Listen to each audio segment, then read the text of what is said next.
নমস্কার বন্ধুরা, অনুস্মিতা ব্লগের আরও একটি নতুন ড্রয়িংয়ের ভিডিওতে আপনাদের সকলকে স্বাগত জানাই। আগের ভিডিওতে আমি আপনাদের মা কালীর চিত্রটি ড্রয়িং করে দেখিয়েছিলাম। আজ সেটি রং করছি কিভাবে সেটাই দেখাবো। এর আগেও আপনারা এই চিত্র আঁকা বিভিন্ন জায়গায় দেখেছেন, কিন্তু আমি কোনোদিনও ট্রাই করিনি। প্রথম মাকে আমার খাতায় বন্দি করলাম। এখানে সম্পূর্ণ কালারটি আমি প্যাস্টেল বা মোম রঙের সাহায্যে করেছি। প্রথমে মা কালীর ফেসে আমি নীল কালার এবং ব্ল্যাক কালার দিয়ে সেটাকে মিসম্যাচ করে নিয়েছিলাম। এরপর মা কালীর যে মাথার তিলকটি আছে সেটা আমি রেড কালার দিয়ে দিচ্ছি। এরপর আমি যে ঠোঁটটি এঁকেছিলাম সেখানেও রেড কালার দিয়ে দিচ্ছি।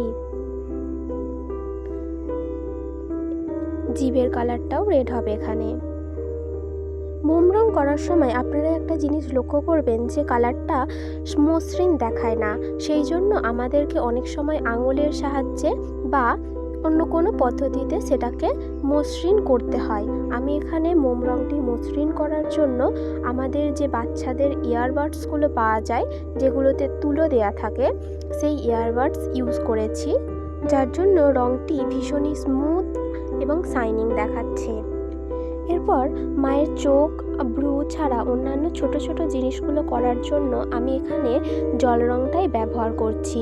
মোম রংটা ইউজ করলে কালারটা সেইভাবে আসতো না এবং মায়ের চোখ মুখ ঠিকভাবে রংটা ফুটে উঠতো না, তাই আমি এখানে জল রং ব্যবহার করছি।